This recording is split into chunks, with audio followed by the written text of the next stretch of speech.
ఇప్పుడు జగన్ సమస్య వస్తూ ఉంది. ఎవరన్నా చనిపోతారు, లేదా పెళ్ళిళ్ళు జరుగుతుంటాయి, శుభకార్యక్రమాలు జరుగుతాయి, అశుభకార్యాలు జరుగుతుంటాయి, పోయి పక్కన తప్పేం లేదు, ఎవరైనా పోవాల్సింది. కానీ దానికి వేల మందిని మొబిలైజ్ చేసి డీజీ మ్యూజిక్ సౌండ్స్ పెట్టుకొని పెద్ద గందరగోళం చేసుకుంటూ ఊరేగింపు చేసుకుంటూ పోవాల్సిన అవసరం ఉందా? నాకు అర్థం కాలేదు. చనిపోయిన వాళ్ళని సంతాప ప్రకటించడానికి లేదా పెళ్లికి భజంత్రాలు కొట్టేట్టుగా పెళ్లికి ఊరేగింపు చేసేట్టుగా దేవుడి పెళ్లి ఊరేగించేసేట్టుగా చేసి మీరు లాండ్ ఆర్డర్ క్రియేట్ చేసి మేము మమ్మల్ని పనులు కూడా లేరా, మాకు స్వేచ్ఛ కూడా చేస్తాం ఇప్పుడు అంటారా? మీరు ఉన్నప్పుడేమో ప్రజలు కాదు చెట్లు అడ్డం చెట్లు దరికి ఇచ్చేసారు. కానీ ఇప్పుడేమో బందీ మార్పు లాండ్ ఆర్డర్ బ్రేక్ చేసుకుంటూ మేము సంతాప సభ సంతాప ప్రకటన చేస్తానంటే అది మాకు స్వేచ్ఛ అంటున్నారు. మొన్న అదే కదా జరిగింది.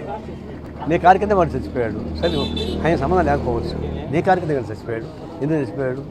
ఇవన్నీ మీరు కేవలం చనిపోయిన వాళ్ళకి సంతాపం ప్రకటించడం కాదు, చనిపోయిన సవాళ్ళను కూడా రాజకీయంగా ఉపయోగించుకునేటువంటి కకృత ఇంకోటి కాదు. మేము దాన్ని తీవ్రంగా ఖండిస్తాం. మీరు మర్యాదగా పోయి పలకరించండి, సానుభూతి చెప్పండి, ఎవరేం పట్టించుకోరు. దీనికి ఇంత హంగామా అవసరం మా ఉద్దేశం.